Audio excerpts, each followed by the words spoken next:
있습니다. 다 오셨나? 이준재사님은 부모는 아니고 그랬을 것 같아. 우리 참이 제가 좋아하는 참이들 들어왔습니다. 61장 먼저 하시겠습니다. 61장이요. 61장. 눈을 예쁘게 돌려 두 번 부르겠습니다.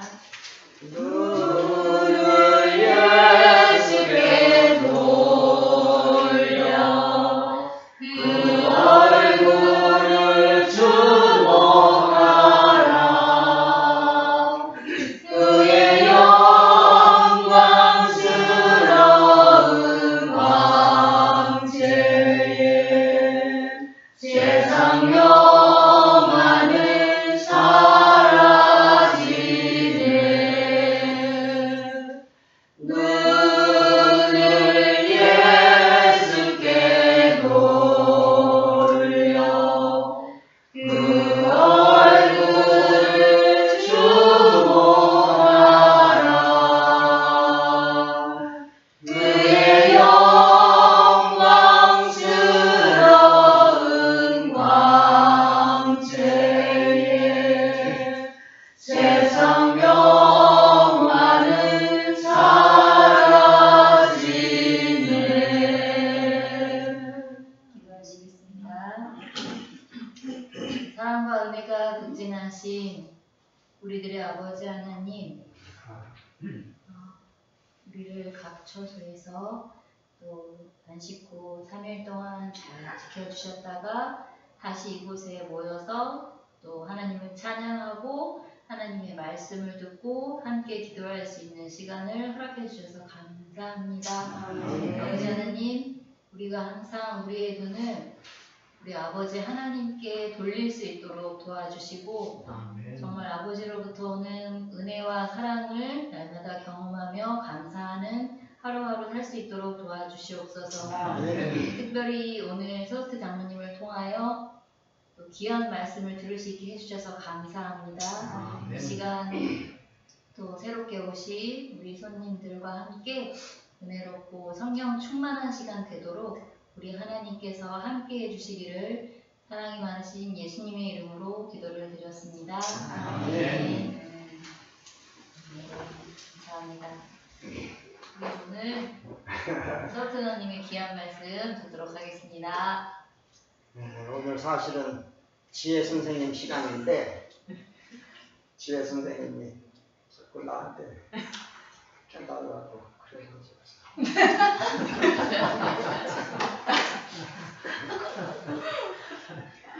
이유가 참 좋아요. 장로님 성지순례 갔다 왔으니 그것 좀 보여주세요.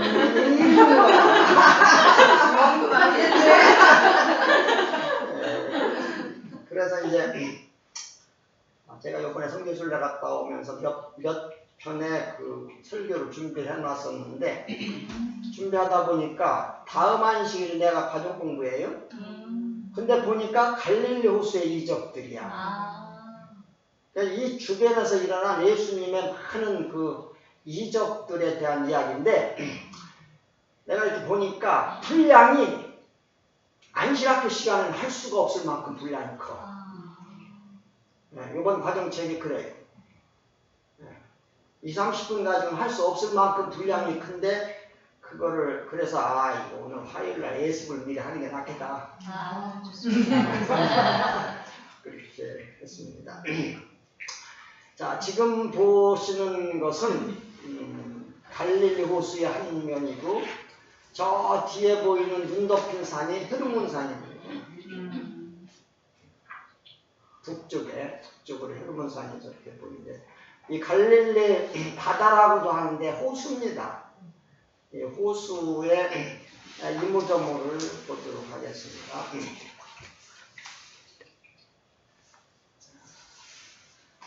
가정책 기업절은 허락하지 아니하시고 그에게 이르시되 집으로 돌아가 주께서 내게 어떻게 큰 일을 행하사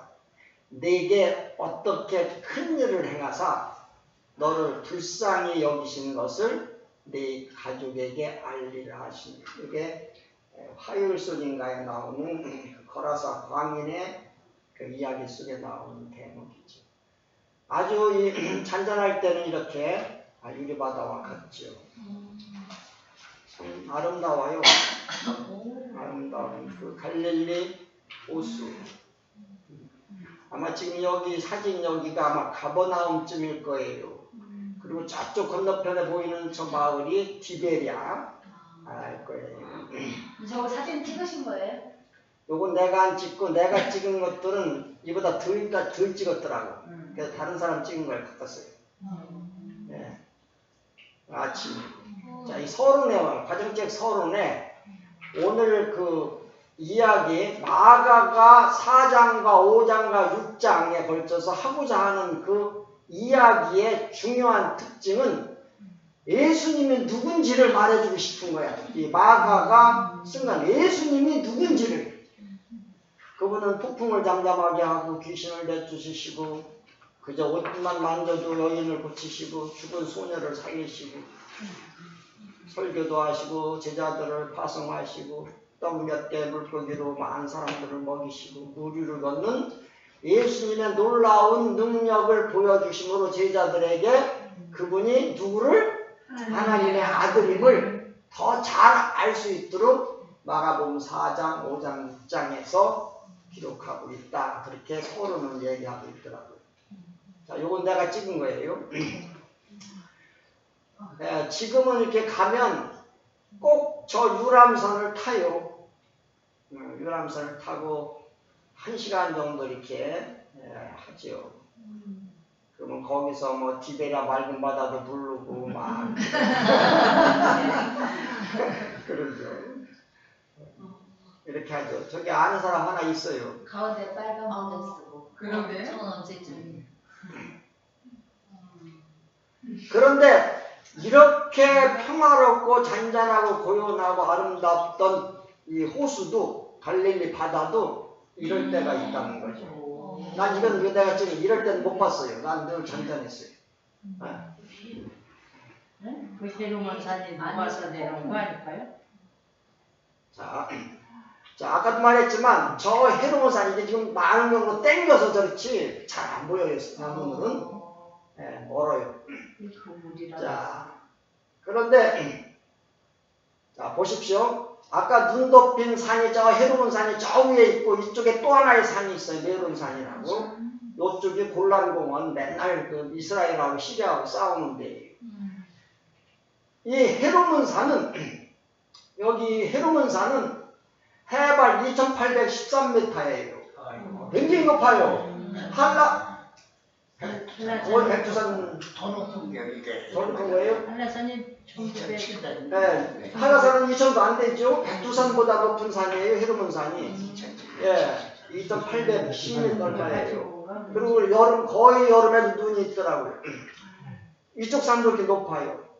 거기서 눈 녹은 물이 저 계곡을 따라 흘러내려오는데 이 갈릴리는 해발 마이너스 210이에요.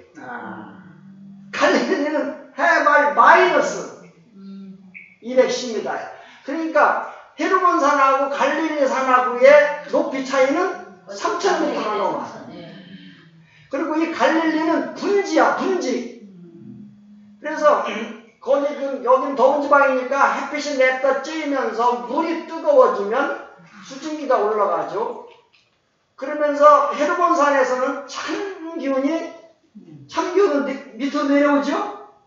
그래서 찬기운이 내려오고 더운 공기가 올라가면서 커다란 토네이도 형식의 광풍이 불 때가 종종 있대요. 그 기후의 흐름 때문에. 그러니까 편차가 3000m가 되는 데서 저긴 차갑고 여긴 뜨겁고 이 공기가 순환하면서 막 그렇게 뒤집어질 때가 종종 있다고 그래요.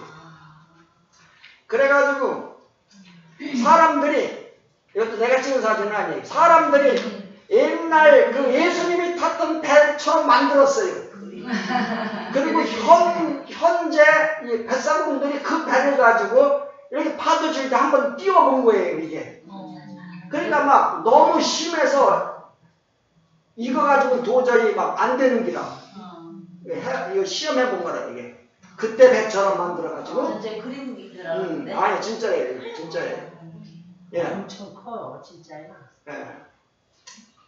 자, 그래가지고 자 지금 이제 영감의 교훈이 보면 큰 풍랑을 잔잔케 하셨어요. 그래서 우리 다 아는 얘기죠. 태풍은 격노하고 파도는 그들을 덮쳤으며 번개불은 그의 얼굴을 환히 비쳤다. 예수께서는 자비의 봉사에 그토록 자주 쓰셨던 손을 드시고 성난 바다를 향하여 잠잠하라 고요하라고 말씀하셨다. 폭풍은 그치고 큰 파도는 잔잔하게 가라앉았다. 구름이 걷히고 별들은 반짝거렸다. 해는 고요한 바다 위에 떴다. 그때 예수께서는 제자들을 돌아보시면서 슬프신 듯 이렇게 물으셨다. 어찌하여 이렇게 무서워하느냐? 너희가 어찌 믿음이 없느냐? 그랬더니 제자들은 저가 누이기에 이렇게 나오죠. 저가 누구기에 바람과 파도도 순종하는 것 그랬죠. 자, 이 소지 두 번째 소지로 들어갑니다. 자, 이건 위성사진인데 보십시오. 거친 울부짖음에 숨겨진 간구를 들으시는가. 이 과정책 하만시의 과정책 두 번째 소지. 두 번째 소지. 여기 나오는데 그대로 거친 울부짖음에 숨겨진 간구를 들으시는가. 마가복음 5장 1절부터 20절에 나오는 이야기입니다. 우선 위성사진을 통해서 이 갈릴리 호수를 이렇게 보면 이렇습니다. 그리고 이 갈릴리 호수는 저기 가버나움 북쪽부터 이 끝까지가 약 22km. 그 다음에 이 가로가 한 12, 3km. 그 정도 됩니다. 근데 그 주위로 이렇게 도시들이 형성되어 있어요. 이쪽엔 디베라, 고엔 막달라, 가버나움, 베세다, 거라사. 조금 더 안쪽으로 들어가면 가나가 있고 나사렛이 있어요. 자, 아까 제자들이 예수님을 태우고 저기를 건너가다가 아마 여기쯤에서 여기로 건너갔던 것 같아요. 가다가 그 난리를 친 것 같아요. 그래가지고 어쨌든 이제 폭풍을 잔잔케 하시고 건너갔잖아요. 거라사에 당도했어요. 당도하고서의 이야기예요, 이게. 당도하고 육지에 딱 올라서자마자 무슨 일이 생겼었죠? 광인들. 어떤 말이 광이지 미치광이지 미친놈이지 미친놈. 근데 미쳐도 작은 애 미친 게 아니었죠. 막 제자들 다 도망갈 정도로 그렇게 무시무시하게 미친 사람을 만났습니다. 거라사에 당도하니까 그랬어요. 제가 가서 찍은 거라사의 사진들을 몇 장 보면 그 거라사의 유적들이 아직도 이렇게 있어요. 오래된 유적들이죠. 진짜 오래된 오래된 유적들이 이렇게 그냥 거라사에 있습니다.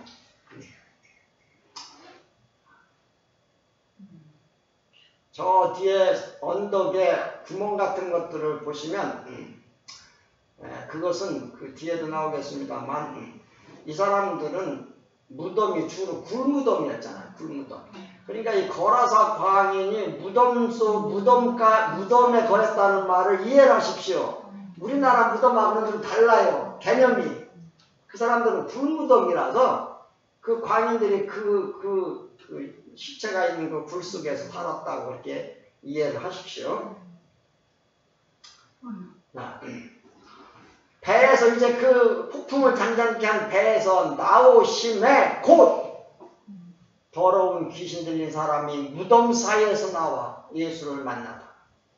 그 사람은 무덤 사이에 거처하는데 이제는 아무나 쇠사슬로도 맬 수 없게 되었으니 그렇게 마가복음에는 기록. 그러니까 이게 제 힘이 아니지. 쇠사슬을 깰 정도고 그리고서는 막 돌로 자기 몸을 짓이겨서 그냥 피를 철철 흘리고. 자, 보시다시피 지금도 저렇게 굴들이 이 언덕에 있어요. 꽤 옛날 묘였대요. 무덤들이었다고. 또 여기서 조금 더 내려가 보면 이런 언덕이 있어요. 여기가 개아지들이 내리 달린 언덕이래요. 개아지들이 내리 달려서 저 앞바다에 가서 다 빠졌다는 그 언덕이에요. 여기가. 그래요. 아이고 저 그림 봐. 자그마치 몇 마리? 200만. 200마리가 아니라 2000마리. 아, 돈으로 계산해도 내가 볼 때는 몇 억이야, 몇 억. 그랬더니 이게 다 귀신이 들려서 뛰어 들어가는 거 아니야? 그러니까 네 이름이 뭐냐 그랬더니 군대. 그러니까 이게 귀신 한 마리에게 붙들린 것도 아니었어. 귀신 몇천 마리가 들어와서 살았으니 그 사람이 온전을 했것이요. 그것들이 다 나와가지고 돼지 속에 들어가가지고 저렇게 난리를 쳤네. 미친 데지. 이거 미쳤나봐 진짜. 돼지들이 돼지가 뭐지? 자 이렇게 이게 뭐였어 이게. 아유 쇠사슬을 묶인 발 하나. 난 아주 눈이 잘 안 보여가지고 어떨 때는 커서가 안 움직여가지고 없어졌어. 사실은 마가복음에는 귀신 들리는 사람 한 사람 이름으로 나오는데 마태복음에는 두 사람으로 나와요. 그래서 시대수막에도 두 광인이라고 그렇게 나와 있어요. 고침받은 두 광인은 그리스도께서 데가볼리 지방에 복음을 전하라고 보내신 최초의 선교사였다. 겨우 잠깐 동안 이들은 그리스도의 가르침을 들을 특권을 누렸어요. 그게 한 10분이나 뭐 20분 그 정도밖에 안 돼. 그들은 예수의 설교를 한 번도 들은 적이 없었다. 그들은 그리스도와 함께 있었던 제자들이 가르칠 수 있었던 것처럼 사람들을 가르칠 수 없었다. 그러나 그들은 예수가 메시아라는 증거를 자신의 몸에 지니고 있었다. 그들은 저희가 아는 것, 그리스도의 능력에 관하여 보고 듣고 느낀 것을 전할 수 있었다. 설교는 그냥 설교 잘하려고 할 필요도 없어. 그냥 내가 느끼고 보고 그 예수님을 얘기해주면 되는 거야.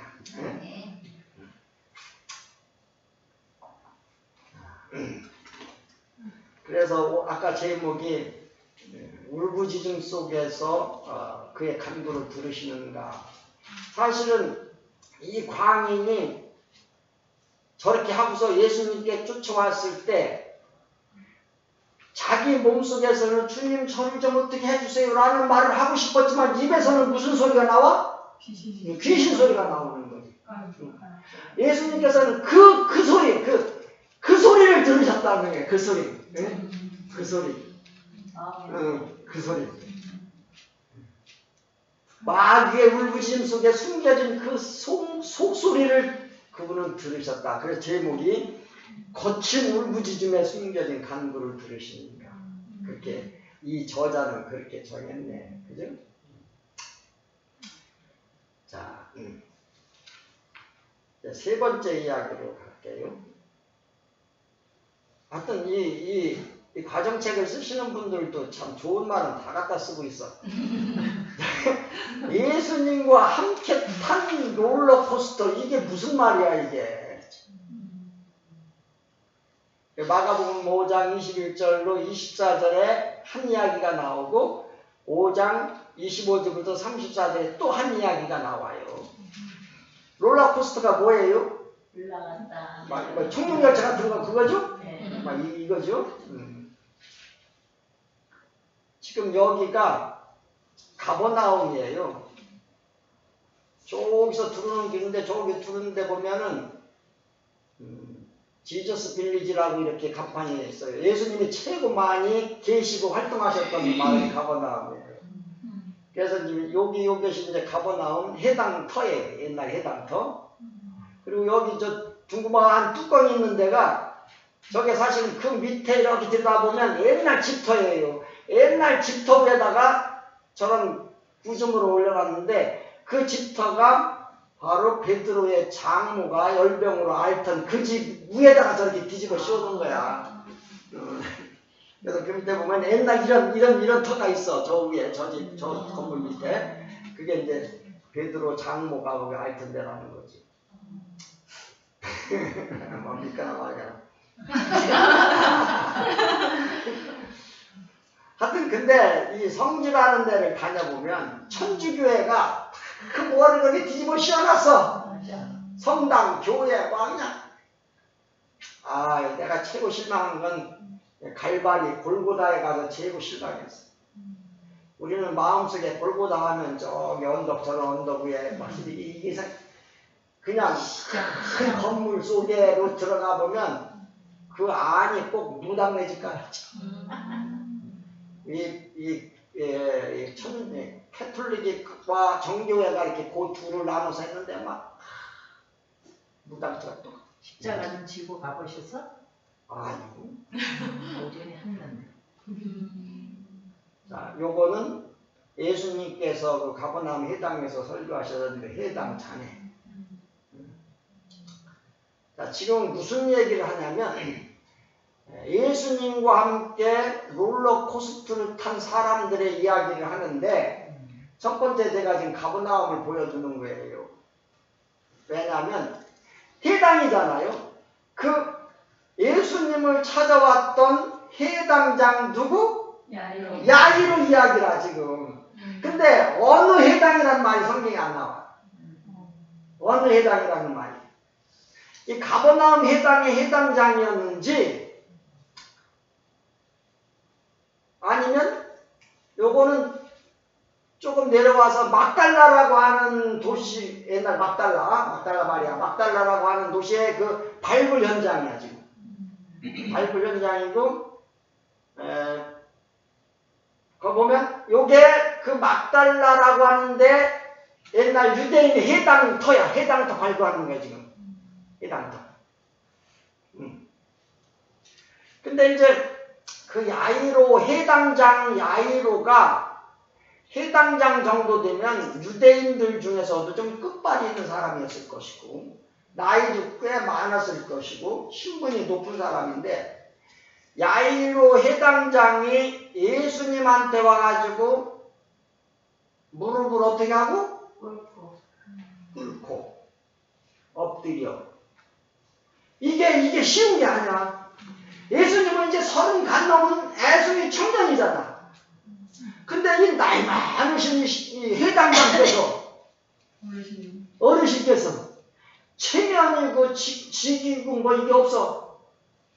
딱 엎드려가지고 주여 내 뭐를 살려주십시오? 내 딸을 살려주십시오. 자식 앞에서는 체면이고 뭐가 없다 진짜. 그 이야기가 그러니까 예수님이 염려하지 말아라 그러시면서 야임의 집으로 가잖아요 지금. 그래서 분명 이 북은 어떤 도시의 해당의 해당장이었을 텐데 이 예수님의 이 이야기가 어디에서 벌어진 이 야이로는 아까 가버나움 그 해당의 해당장이었을까? 막달라 해당의 해당장이었을까? 사람들이 꽤 많은 얘기들을 하죠. 근데 아무도 기록이 그런 기록은 없어요. 다만 이 발굴 현장 뒤쪽에 가보면 발굴 유물 전시관이 있다고. 응? 막달라 유적지 발굴 유물 전시관이 있는데 유물 전시관을 들어가 보면 이 그림이 딱 걸려 있어. 무슨 말인지 이해가 되세요? 그러니까 예수님이 야이로를 만나가지고 그 딸을 고쳐주러 가는 길에 누구를 만나게 됐어요? 12년 동안 혈병하는 자 이게 와서 뒤에 와서 손을 이렇게 했잖아요. 이렇게. 그러니까 예수님이 누가 그러니까 베드로가 이 사람이 이렇게 밀고 땡기는데 뭘 선생님 뭐 그러시냐고. 이 그림에 그 막달라 유적지 발굴 전시관 정면에 있다. 그래서 사람들은 전승이나 어떤 유전을 통해서 이 사건이 여기서 일어나지 않았겠는가 그렇게 추정들을 합니다.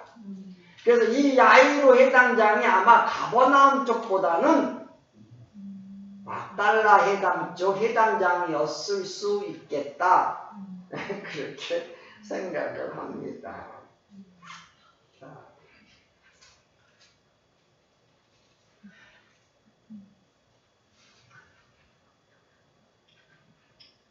내 코스발이 없어서 내가 안 보면 나나.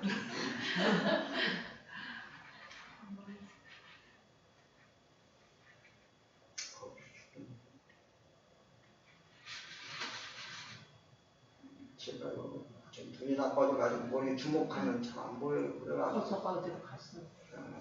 커서 안 보여가지고 맨날 헤매요. 자, 여기 나오죠? 마가복음 5장 22절. 해당장 중 하나인, 어느 해당이라는 말이 안 나와. 지금 내가 얘기했습니다. 가브나움인지 막달라인지 몰라. 그러나 이렇게 전승이나 이런 거로 봐서는 막달라 쪽이 아니었을까? 이렇게 이해를 합니다. 해당장 중 하나인 야이로라는 이가 와서 예수를 보고 발 아래 엎드려, 새파란 청년 앞에 엎드려 많이 간구하여 아이고, 저 심장이. 가로되 내 어린 딸이 죽게 되었사오니 오셔서 그 위에 손을 얹으사 그로 구원을 얻어 살게 하소서 하거늘. 아이고. 이에 그와 함께 가실새 큰 무리가 따라가며 에워싸 밀더라.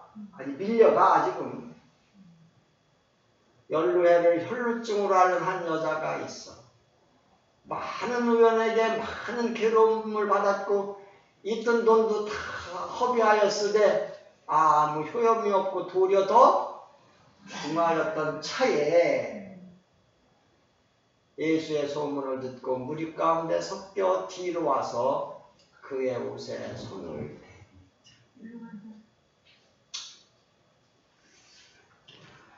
왜 이 여자가 앞으로 당당히 나서서 그렇게 선생님 야이로처럼 저 좀 고쳐주세요 그렇게 못했을까? 왜 저렇게 몰래 와가지고 그렇게 했을까? 여자라고 그러나? 다른 여자들은 막 그냥 뱀민 여자들도 있어. 가난한 여인 같은 경우에는 막 대취급을 받아도 막 예수님 살려달라고 해달았어. 근데 이 여자는 왜 이랬을까? 부정한 여인이에요. 출애굽기나 레위기를 읽어보면 몸에 유출병 있는 자는 부정해. 그가 접촉한 게 다 부정해. 문둥병도 사실은 진물이 질질 흐르거든. 그건 다 부정한 거야. 다 부정한 거야. 응. 그렇기 때문에 부정한 사람이 뭐를 타치하면 그것도 부정해. 그러니까 이 여인은 어떻게 할 수가 없어. 그러니까 어떻게 그냥 와가지고 저걸 살짝 만지고 살짝 만지면 만져진 사람도 부정타. 예수님도 부정한 거야 그렇게 되면. 그러니까 살짝 만지고 치고 빠지려고 그랬어 사실은. 치고 빠지려고 그랬는데 롤러코스터 얘기가 그거야. 낫네? 이제 빠져야지. 근데 예수님이 누가 날 아이고 이게 그러니까 그냥 이게 이렇게 되는 거지. 그러니까 저자들이 그렇게 이름을 붙인 거예요. 그거는 앞댔다가 그냥 이제는 이제 도로 물려달라고 하면 어떡하나. 너 나 부정타게 해서 너 도로 혈루증 가지고 가. 그러면 어떻게 해? 사실 이 혈루증이라는 게 진짜 피혈자에다가 셀루자거든요. 여성들에게 있어서는 아주 안 좋은 병이죠. 그죠? 근데 그거를 몇 년? 12년. 12년. 사실 참 이게 작년에 저 사람 큰언니가 죽었잖아요. 상순 씨. 근데 우리 집에 왔을 때도 자꾸 피를 보이더라고. 그러니까 피를 보이니까 80대 노인네가 피를 자꾸 보이고. 그러니까 뭐가 부족해? 빈혈이 와. 빈혈. 12년을 어떻게 살았대? 그러니 저것도 이제 죽을 맛이었을 게하게. 아, 참. 그래서 그런 얘기가 된 겁니다. 이쪽은 야이로가 와서 저렇게 무릎을 꿇고서는 그냥 예수님이 딸 살려달라고 그랬잖아요. 그때는 예수님이 그래도 낮춰주시고 현실적으로 있어서 얼마나 좋아.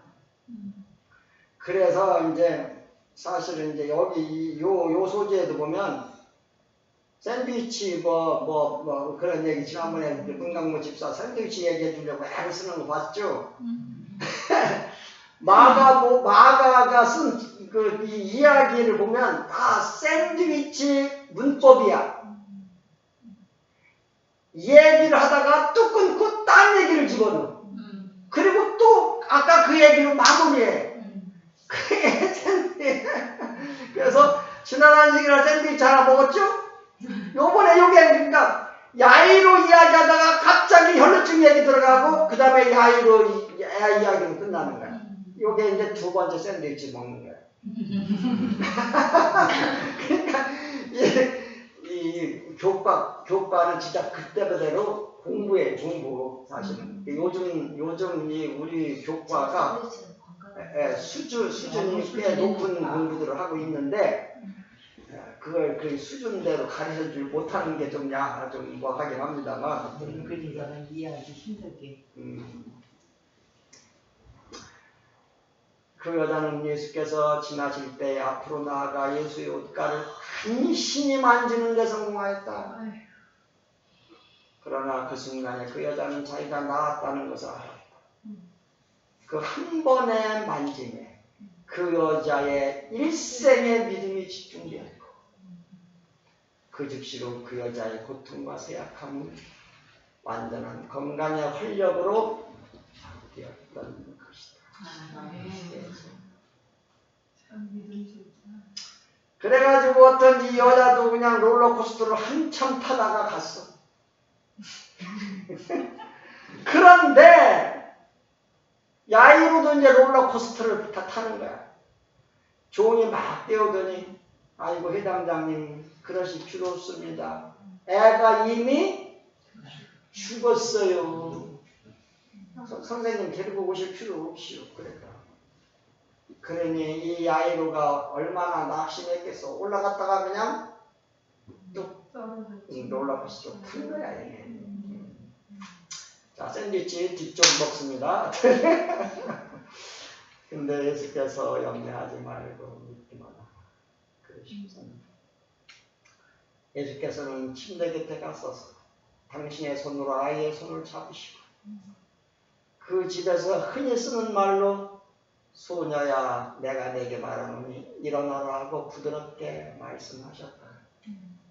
의식이 없는 몸에 즉시 미세한 움직임이 일어났다. 생명의 맥박은 다시 뛰기 시작했다. 입술은 미소와 함께 열렸다. 소녀는 마치 잠에서 깬 것처럼 눈을 크게 뜨고 곁에 있는 사람들을 이상하다는 듯이 쳐다봤다. 소녀는 일어났다. 부모님 팔로 딸을 껴안고 기쁨의 울음을 터뜨렸다. 예수님이 뭐라고 그랬죠? 이렇게 아이를 손을 붙들고 달리다. 달리다라는 말은 어린 양이라는 뜻이래요. 그러니까 우리말로 말하면 우리 강아지 일어나 그 소리가 같다는 거야. 애기 양 일어나 그 소리래요. 이 엄마가 흔히 쓰던 그 말이래요. 어린 양 달리다 이런 그 말이었대요. 강아지 우리 강아지 일어나야지 그 소리래요.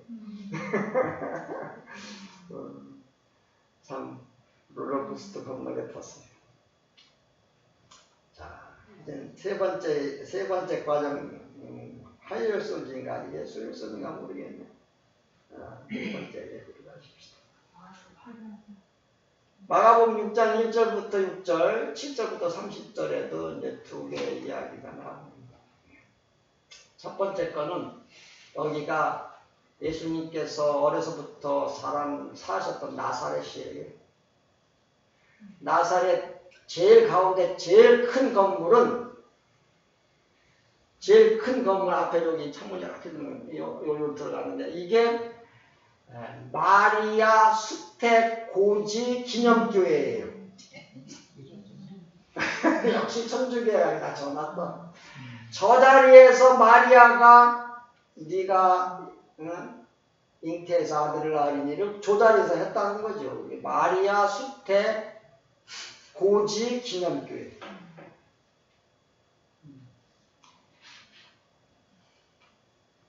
그 앞에서 저기 영어로 저거 뭐 라틴어 뭐 무슨 여러 쭉 써는 난 못 알아봤고 남대문 목사님 다 있더만 네가 아들을 낳으리니 뭐 이름을 뭐라 그 글자리 써놨대. 근데 하여튼 이 성지순례는 한국인들이 참 많이 오는가 봐. 일본은 기독교가 없고 그냥 중국도 없으니까 주로 한국 사람들이 성지순례를 참 많이 가. 그래서 그런지 거기 보면 저런 것도 있어. 평화의 모여 하래. 그런 것도 있어. 어쨌든 예수님이 자라나셨던 이 나사렛의 그 도시를 한번 보겠습니다. 굉장히 커요. 나사렛. 지금은 이스라엘의 3대 도시 가운데 하나예요. 예루살렘, 텔아비브, 나사렛 세 번째로 커요. 이 나사렛은 아랍족들이 많이 살아요. 사실 나사렛도 자칫했으면 팔레스타인 그 자치구에 들어갈 뻔했는데 안 들어갔어요. 꼭 제가 볼 때는 성남 같아서 성남 달동네. 무슨 말인지 알죠? 성남. 성남 사시는 분 있으면 싫어할 텐데. 예수님께서 여기 어딘가에 그 당시 회당이 있어서 안식에 가서 회당에 들어가서 성경 읽으시고 그랬는데 이 동네 사람들이 예수님을 배척했어요. 얘가 이 목수의 아들 아니었냐? 이게 어디서 이런 게 와갔어요? 근데 나사렛 사람들도 사실은 그럴 게 아닌데 자기 동네에서 좀 그렇게 유명한 사람이 나오면 프랜카드도 걸어주고 그래야 되는 거 아니야? 내가 지난번에 오늘 가보니까 없어졌대. 천북 들어가다 보니까 대전시의회 사무장 플래카드. 그거 봤어요 안 봤어요? 왜 못 봤지? 난 그래서 아니 대전시의회 의장이면 모르지만 그 의장 사무실 사무장 됐다고 프랭카드를 이렇게 걸어놨더라고. 아씨. 예수님이 선지자가 되셔가지고 와서 저렇게 이적을 행하시고 큰일을 하시면 프랭카드도 걸고 그러지 그래. 예수님을 배척하고 심지어는 일로 끌고 갔잖아요. 여기가 예수님을 밀어뜨리려고 했던 언덕이에요. 예수께서 거기를 떠나서 고향으로 가시니 제자들도 쫓으니라. 안식일이 되어 해당에서 가르치시니 많은 사람이 듣고 놀라 가로되 이 사람이 어디서 이런 것을 얻었느냐? 이 사람이 받은 지혜와 그 손으로 이루어지는 이런 권능이 어찌 됨이뇨? 이 사람이 마리아의 아들 목수가 아니냐? 야고보와 요셉과 유다와 시몬의 형제가 아니냐? 그 누이들이 우리와 함께 지금 여기 있지 아니하냐? 시시하다 이거죠. 그러면서 예수를 배척한지라. 사실은 마가복음에서는 이렇게 끝나지만 마태복음 같은 데서는 예수를 잡아 끌고 언덕으로 가서 밀쳐 죽이려고 했어요. 왜 그렇게까지 했을까? 이 언덕이 더 밑에 와죠. 이게 어떻게 앵글을 잡을 수가 없더라고 그 언덕을. 이 아줌마는 뭐 하고 있는 거야? 보면 많이 본 사람 같아. 그러게요. 이 언덕에서 보니까 저 산이 다볼산이라고도 하고 변화산이라고도 하고 예수님이 변화됐던 산이라고도 하대. 멀리서만 봤지 그 산을 못 가봤어.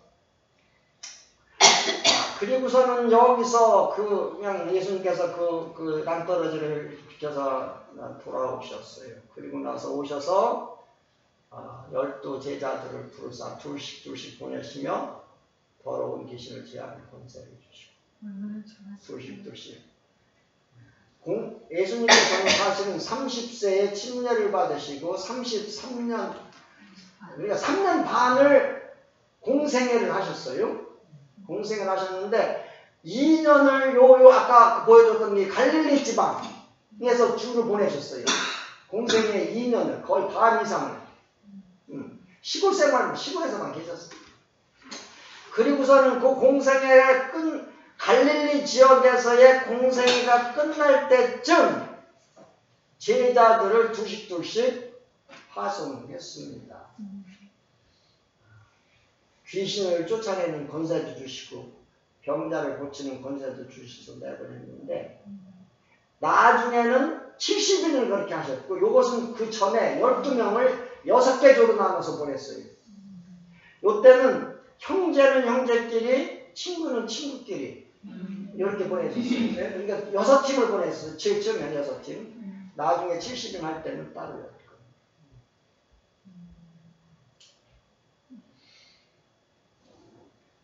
명화시대 여행을 위하여 지팡이에는 양식이나 주머니나 전대의 돈이나 아무것도 가지지만 신만 신고 두 버릇도 입지 말라 하셨어요. 그걸 보내셨어요. 둘씩. 제자들에게 나아가 헤이가라 전파하고 많은 귀신을 쫓아내면 많은 병인에게 기름을 발라 고치라.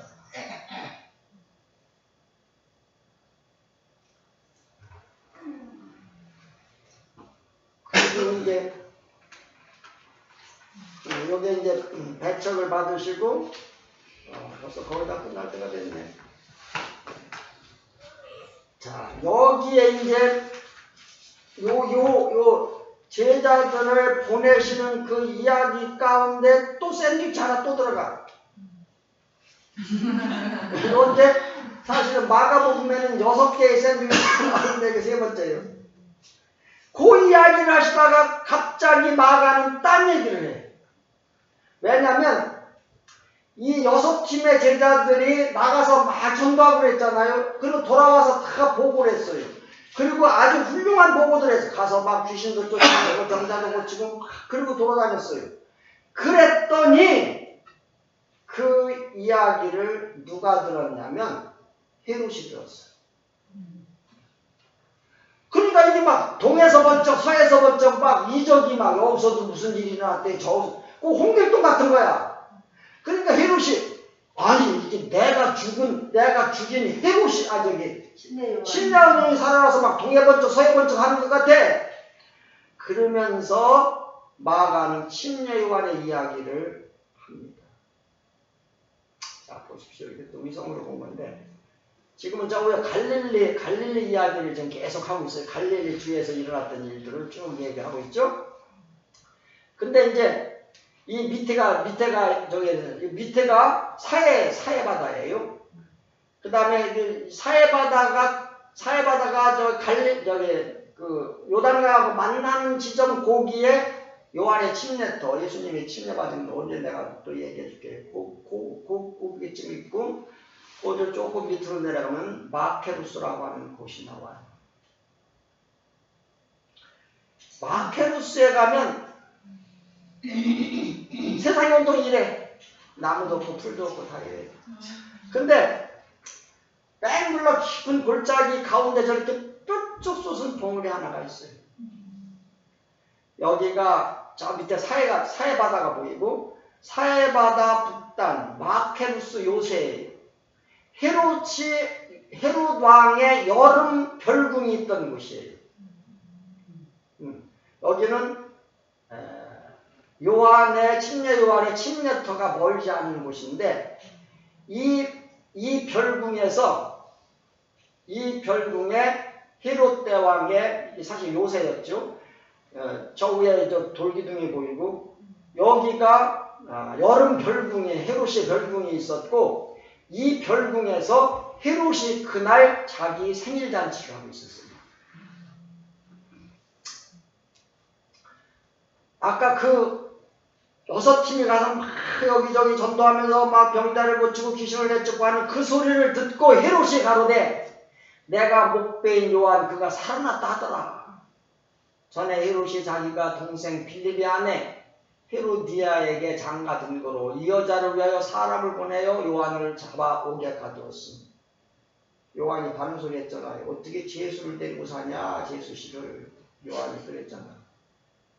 그랬더니 이제 그것 때문에 갖다 가뒀다 이거예요. 그러니까 어디다 가뒀느냐? 그 10m가 멀지 않은 이 마케루스 요새의 지하 동굴에, 저 산을 보면 옆에 거뭇거뭇한 게 동굴들이에요. 자연 동굴들이에요. 근데 그 자연 동굴들이 때때로는 그 여기서 양을 치던 양치기들이 들어가서 쉬는 곳도 됐지만 그거를 감옥으로도 썼다고. 여기 나오네. 마침 기회 좋은 날이 왔으니 곧 헤롯이 자기 생일에 대신들과 천부장들과 갈릴리의 기인들로 더불어 잔치할 때 여기서 헤로디아의 딸이 친히 들어와 춤을 추어 헤롯과 및 함께 앉은 자들을 기쁘게 한지라. 왕이 그 여아에게 이르되 무엇이든지 너 원하는 것을 내게 구하라. 내가 주리라 하고. 거기 보면은 이제 아까도 얘기했지만 이렇게 제수들을 가뒀던 깊은 혼자서 나올 수 없는 웅덩이도 있고 이 자연 동굴을 이용한 감옥이 이렇게 있어요. 자연 동굴을 이용한 감옥. 또 맹세하되 무엇이든지 내가 내게 구하면 내 나라 절반까지라도 주리라 하거늘. 저가 나가서 그 어미에게 말하되 내가 무엇을 구하리까? 그 어미가 가로되 침례 요한의 머리를 구하라.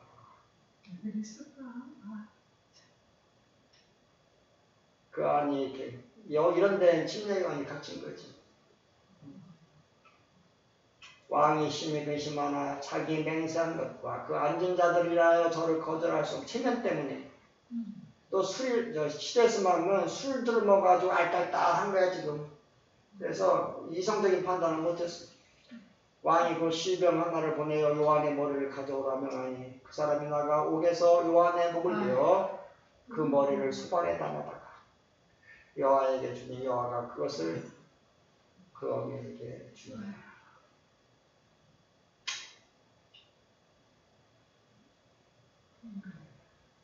헤롯은 자기의 맹세에서 벗어나기 위해 기다렸으나 숲으로 돌아갔다.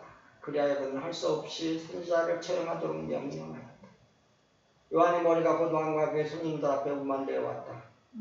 헤롯에게 제2의 생활에서 돌이키라고 충성스럽게 경고하던 입술은 영원히 봉하여졌다. 이제 더 이상 사람들을 회개하도록 요청하던 그 음성은 들리지 않을 것이다. 하룻밤 헐락이 가장 위대한 선지자 중 하나의 생명을 희생시켰던 것이다. 시대에서. 사실 여기에는 가보면 그냥 사해에서 불어오는 바람소리밖에 들리는 게 없어. 이 광야에서 회개하라 천국이 갔다 왔다라고 하던 선지자의 음성은 어디로 사라져버리고 이 결국에서 한락의 생일잔치에 선지자의 목이 자, 요 샌드위치가 끝나면서 다시 그 6팀 보냈던 이야기가 다시 달라붙어 샌드위치가 되는 거예요. 얘기가 그렇게 돼요. 사도들이 예수께 모여 자기들이 행한 것과 가르치는 것을 낱낱이 고하니 이르시되 너희는 따로 한적한 곳에 와서 잠깐 쉬어라. 하시니는 오고 가는 사람이 많아 음식 먹을 겨를도 없습니다. 예수님께 와서 다 보고하는데 참 힘들다 잠깐 쉬라고 해가지고서 그들이 쉴 곳을 이제 마지막 소지예요. 쉴 곳을 찾아서 간 데가 이 언덕이에요. 대중의 기대와 다른 것이야. 목요일 소지입니다. 이 언덕이 저기 갈릴리가 내려다 보이는 언덕이고 가버나움에서 가까운 곳인데 이 언덕에서 사람들이 가보니까 한적한 게 아니라 장정만 5,000명이 먼저 가서 기다리고 있어. 그래가지고 예수님이 말씀하시고 그러는데 가지도 않고 해가 저물어가는데도 그냥 죽치고 앉아있네. 갈 때가 되면 가줘야 되는 게잖아 사람이. 말씀에 취하는 그래가지고 해는 넘어가는데 그러니까 이제 하는 거 보고 우리 제자들이 다 보내줘. 배도 고픈데 너희가 먹을 걸 주라 그러시면서 떡 몇 개가 있느냐. 알아보고 가는데 떡 5개와 물고기 2마리가 있더라고요. 이 장면이죠? 여기에 그래가지고 이 아이가 준 저 작은 걸 가지고 장정만 5,000명이 먹었다. 거기에 또 세워진 오병이어 기념교회. 하여튼 다 있어 어디 가나. 저런 거 전화서다.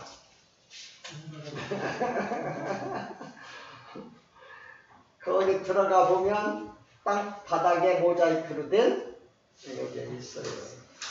그리고 그 옆에 이쪽 언덕에 보면 예수님이 마태복음 5장에서 팔복을 선언하셨던 언덕. 신명이 가능한지. 하여튼 그 언덕에 또 팔복교회를 세워놨대.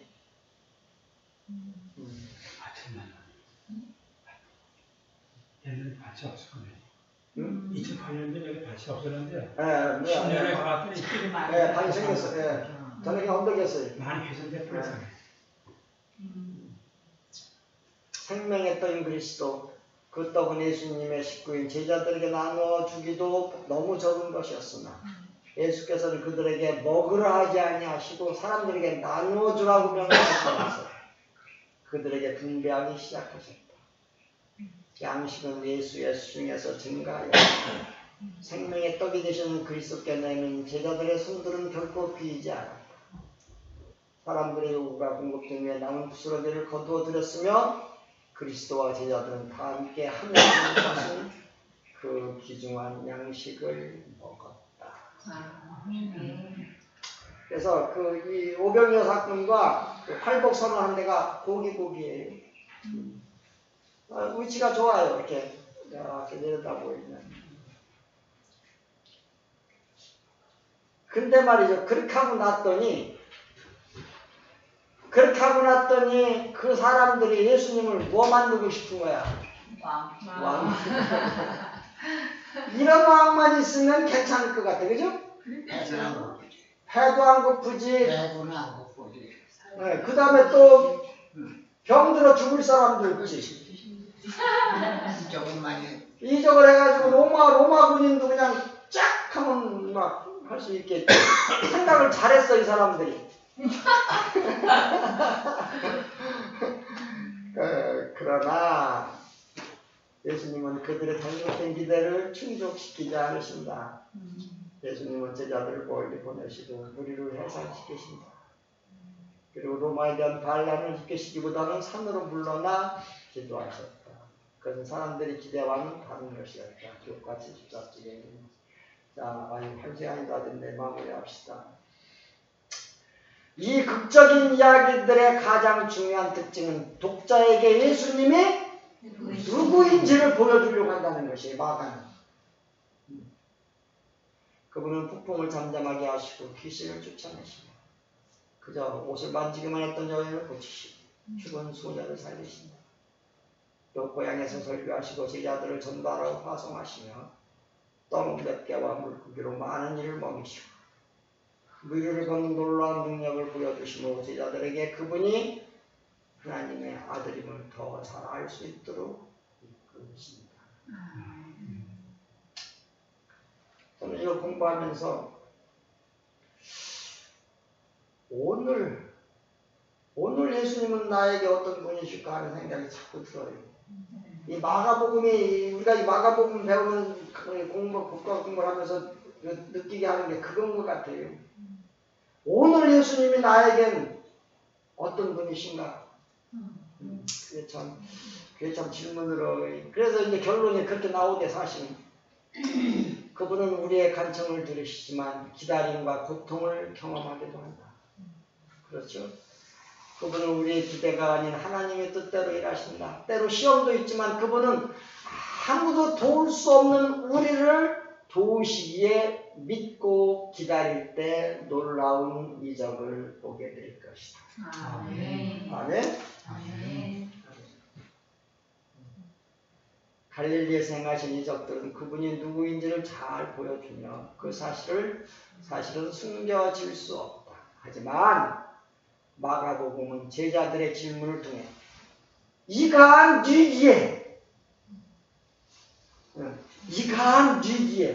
여러분 예수님이 누구기에 우리에게 요겁니다. 예수님이 누구기에 마가복음은 제자들의 질문을 통해 우리가 스스로 하나님의 계시를 찾도록 이끈다. 한번 만나보시겠습니까? 그분은 돌아가시질 않고 살아나셔서 오늘도 우리와 함께 하십니다. 마가복음을 공부하면서 새로운 것들을 많이 경험하게 되기를 바랍니다. 마가복음 5관을 여기서 끝내겠습니다. 다음 하시기를 뭐 해야 될지 모르겠다.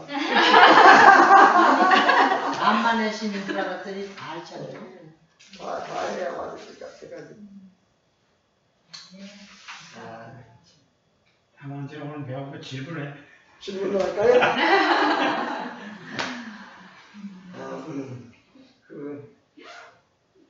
저희도 같이 한솥밥을 먹는 부산 다대포 아가씨. 어디 아가씨? 다대포. 흑삼?